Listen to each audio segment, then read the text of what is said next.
Pakistan India से एक और मैच हार गया और इसका जो रद्द-ए-अमल आ रहा है वो हमें पता है। इंडिया में तो खुशियां हैं और पाकिस्तान के अंदर एक गम और गुस्सा भी है और कुछ लोग इसको जस्टिफाई करने की भी कोशिश कर रहे हैं। तरह तरह के आर्गुमेंट लेके आ रहे हैं। कोई तो जो है खिलाड़ियों के ऊपर उनके अंदर पॉलिटिक्स पे बात कर रहा है, कुछ इसको वाइडर कॉन्टेक्स्ट में जो है वो बात कर रहा है कि जी मैं वो जंग तो हम जीत गए, अगर आप मैच जीत गए तो फिर इसमें क्या हुआ? तो ये है क्या? ये मैच के बाद वो मैच की नफ़्सियात क्या होती है जब मैच हम जीत जाते हैं और जब हार जाते हैं? तो मैं सोच रहा था कि इसके ऊपर बात करें कि इसके साथ कोई खौफ से भी ताल्लुक़ है। और मुझे खौफ और मैच का ताल्लुक़ इसलिए हुआ कि जिस वक़्त पाकिस्तान मैच हारा, तो तब मैंने सोशल मीडिया पे हमारे दोस्त हैं ब्रसेल्स में शहराज़ राज, क्या बाकमाल शायर हैं। वो एक उनके प्रोटेस्ट की एक तस्वीर है, जिसमें उन्होंने एक प्ले कार्ड उठाया हुआ है जिसके ऊपर लिखा है कि फ्रीडम फ्रॉम फियर। यार इस पे बात करनी चाहिए। भाभी साहिबा ने भी एक प्ले कार्ड उठाया हुआ है जिसका मतलब है कि हंग्री चाइल्ड जो है वो पूरी इंसानियत, वो एक भूखा बच्चा जो है वो पूरी इंसानियत का जुर्म है। इस किस्म के लफ्ज़ थे। तो उससे मुझे आया कि यार ये हम एक मुख्तलिफ किस्म के खौफ का हम शिकार रहते हैं।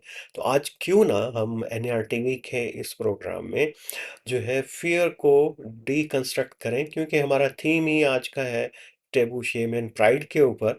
तो मैच से ही बात शुरू कर लेते हैं। जब मैच के अंदर जो जिस वक़्त आप कोई मैच देख रहे होते हैं तो वो खौफ़ की कैफ़ियत तो नहीं होती, लेकिन ये इसका जो ब्रेन प्रोसेस है वो वहीं से अमिगडाला के साथ ज़रूर जुड़ा हुआ है, जहाँ से फ़ियर जो है ट्रिगर होता है और उसको प्रोसेस करता है हमारे ज़हन का हिस्सा। तो मैच में असल में होता ये है कि हम अपनी एक सेंस ऑफ बिलॉन्गिंग हमारी डेवलप होती है, एक प्राइड भी इसके अंदर आती है और हम अपनी सेल्फ वर्थ जो है फील करते हैं टीम के साथ एसोसिएट करके। ज़ाहिर है कि ये एक तो पुराने इंसान की ट्राइबल आइडेंटिटीज़ हैं कि हम जब कलेक्टिवली रहते थे, तो ये मैचेस जो हैं, मुकाबले जो हैं, ये उस तरह की हमारे अंदर फीलिंग पैदा करते हैं। इसमें जो एहसास है वो बुनियादी तौर पे उस दौर की जो ट्राइबल जो नफ्सियात है उससे हट के है। वो शायद हमारे कुछ और सोशल स्ट्रक्चर्स में है, उस पे हम बात करते हैं। लेकिन ये तो मैच जो है एक एंग्ज़ायटी को, सोशल फ़ियर को जो है वो ट्रिगर करता है और कि हम हार जाएँगे तो क्या होगा? और फिर ये कि एक सैडनेस का जो पहलू है, वो भी इसके अंदर हमारे ज़हनों के अंदर आता है। लेकिन ये एक इसके तो कल्चरल कॉन्टेक्स्ट भी अलहदा से हो सकता है और तमाम चीज़ें। लेकिन अ, स अहम बात ये है कि जब हम मैच जीत जाएँ तो हमें खुशी का एहसास होता है।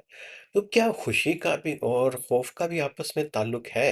ये एक बहुत ही क्रिटिकल सवाल है जो नफ्सियात के अंदर भी, फ़िलॉसफ़ी में भी और ब्रेन साइंसेज़ के अंदर भी, बल्कि हमारे समाज के अंदर भी कि खौफ़ज़दा आदमी कभी खुश भी हो सकता है या नहीं। लेकिन जहाँ तक मैच की ताल्लुक है, चूँकि वो खौफ़ तो नहीं है, एंग्ज़ायटी है।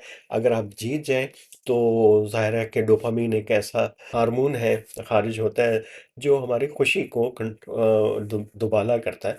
तो वो हैप्पीनेस का हार्मोन है, वो उसका एक्सक्रीट करना शुरू कर देता है।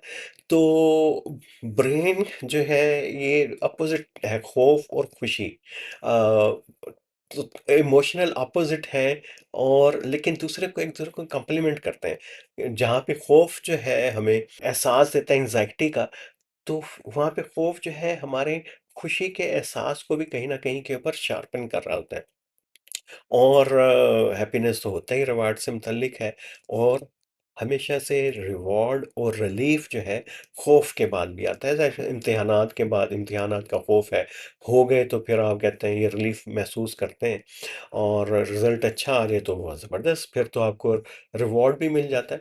जहाँ पे खुशी का जो हार्मोन है डोपामीन है और खौफ का जो हार्मोन जिसको जो ट्रिगर होता है वो एड्रेनलिन है। खौफ जो है वो एक इंतहाई अहम फैक्टर है हमारी ज़िंदगियों के अंदर, ख़ास तौर के ऊपर जो है वो पाकिस्तान जैसे सोसाइटीज़ जहाँ पे क्लोज सोसाइटीज़, उसके साथ भी देखना चाहिए। वहाँ पे जब ये मैच की जैसे खुशी भी मिलती है तो एंग्जाइटी जो है वो उसमें खौफ का उनसर भी आ जाता है।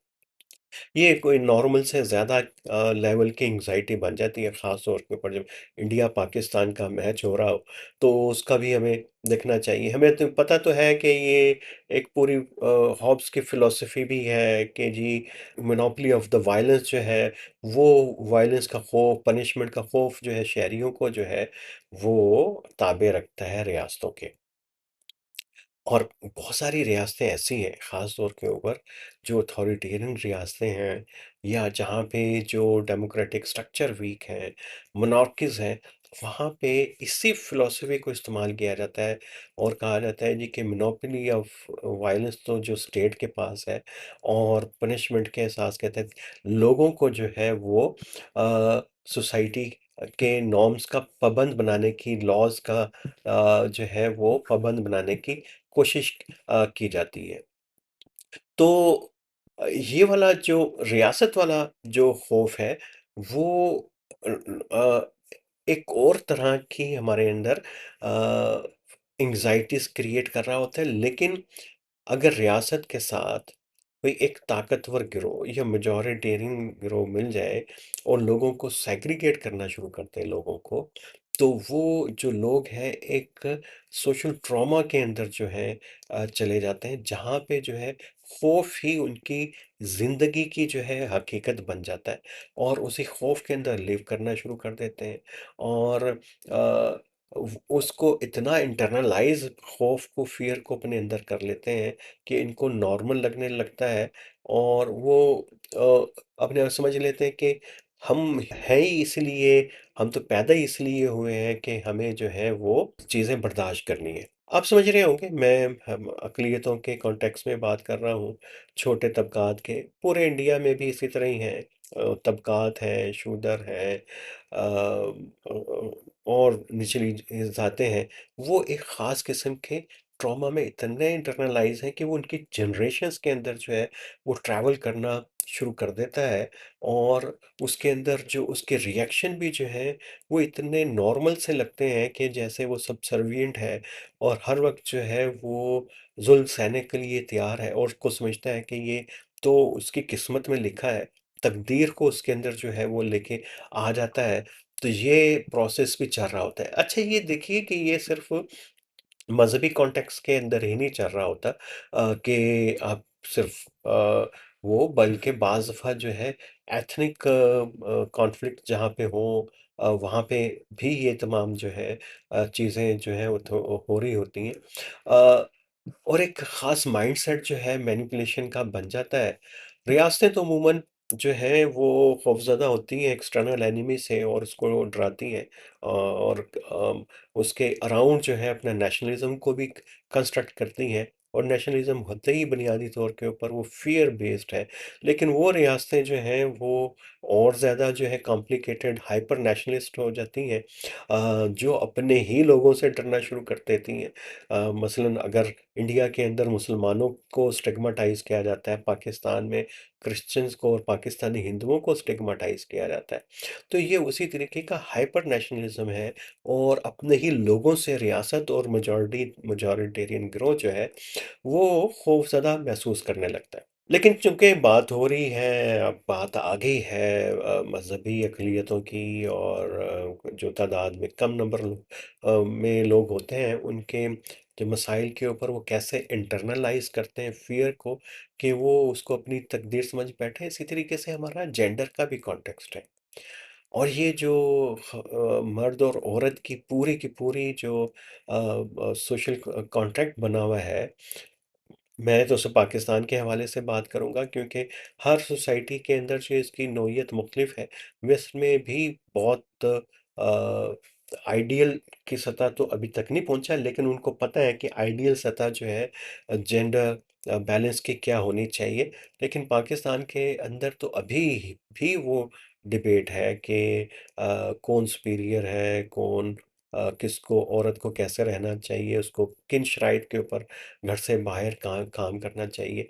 तो वो एक भी मुसलसल एक सोशल प्रेशर जो है, वो ट्रॉमेटिक सोशल प्रेशर के अंदर जो है औरत रहती है, ख़ास तौर के ऊपर वो औरत जो मिडिल क्लास की है और जो ज़िंदगी में कुछ करना चाहती है, उसके इर्द-गिर्द इतने बैरियर्स और सोशल फ़ियर्स हैं कि उससे निकलना, और उसके साइकोलॉजिकल बैरियर्स इतने बन गए हैं इस खौफ की वजह से, कि उसके लिए निकलना उसके लिए बहुत जो है वो मुश्किल हो जाता है, उससे निकलना, ट्रॉमा में से निकलना।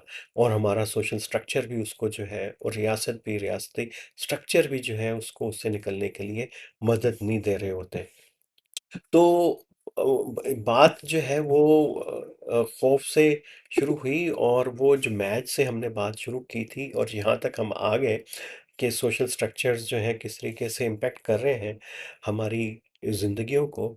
और पाकिस्तान जैसे माशरों के अंदर तो हर शहरी एक खौफ की सतह पे ज़िंदगी गुजार रहा होता है, और ख़ास तौर के ऊपर जहाँ पे मज़हब भी रियासत का और रियासत के इत्तेहादियों का टूल हो, वहाँ पे तो लिव ही हम करना शुरू कर देते हैं। हमारे एक दोस्त हैं अरशद महमूद साहब, वो मज़हब के बहुत लत्ते लेते हैं, और बहुत जायज़ उनका आर्गूमेंट होता है।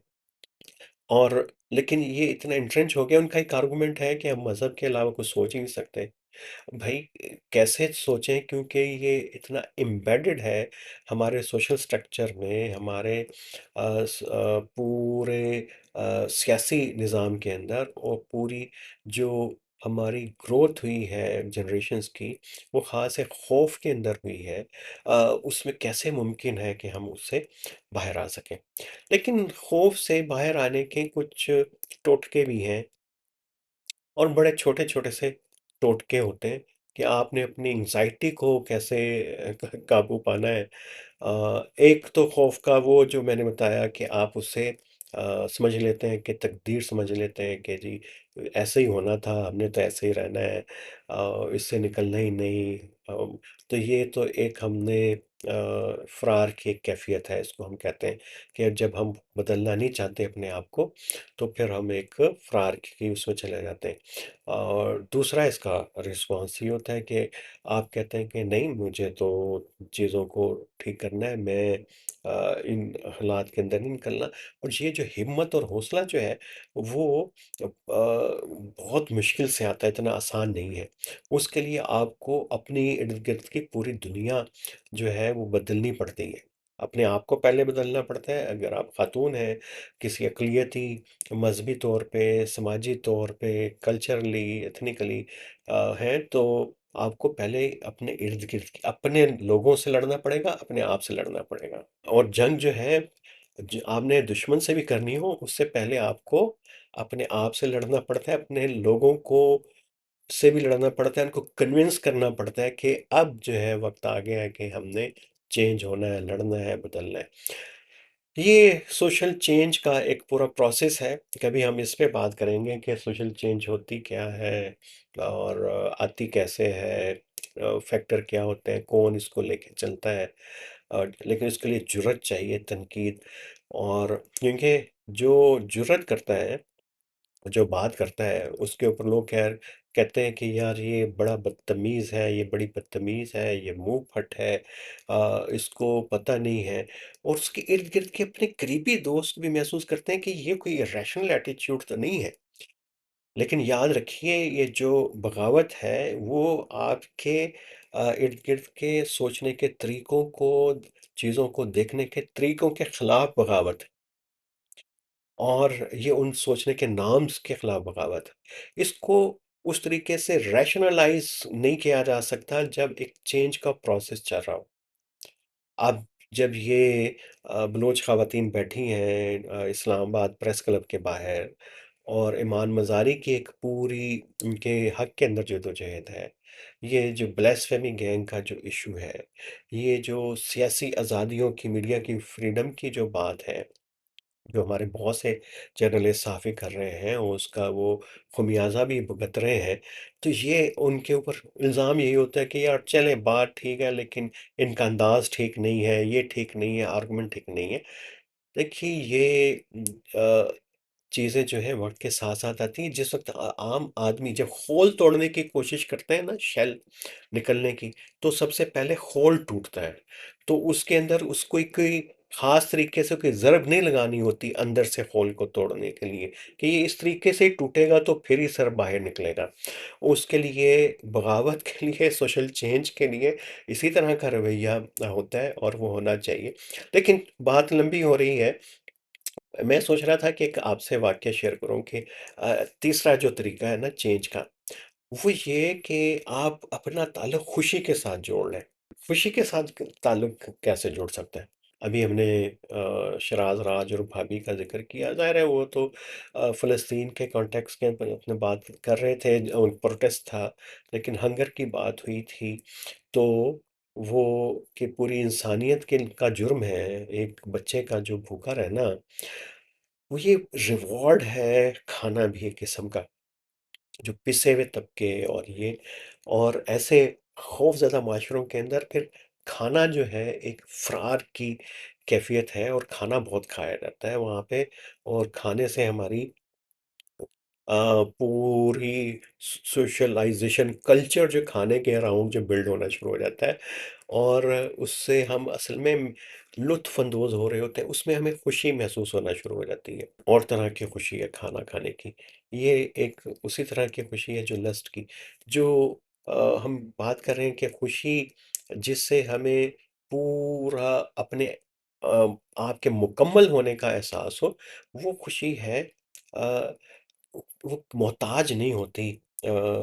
खाना एक बुनियादी ज़रूरत है, इसका ताल्लुक हमारा जिबलियत के साथ है और जब जिबली ज़रूरतें पूरी होती हैं, तो उससे एक आपको रिलीफ़ महसूस होता है और वो बहुत ही पुरसुकून आप समझ लें कि आप फ़ील करते हैं कि यार चलें एक ज़रूरत पूरी हो गई। लेकिन खुशी जो है, वो जिबलियत से बड़ी चीज़ है और उसके लिए मेरे ज़हन में मिसाल थी। और बाज़ क्या ज़िंदगी होती है हमारी कि हमें सबक जो है वो बचपन में मिल गया होता है कि ज़िंदगी का बड़ा अहम सबक, लेकिन उसे समझने में हम 40-50 साल लगा देते हैं। सरगोदा में ज़ाहिर है कि मेरी पैदाइश और वहीं पे बचपन गुज़रा, तो वहाँ पे कंपनी बाग में मुख्तलिफ़ तरह के स्पोर्ट्स होते थे, हॉकी ग्राउंड, क्रिकेट, कुश्ती, पहलवानी और जिम्नास्टिक।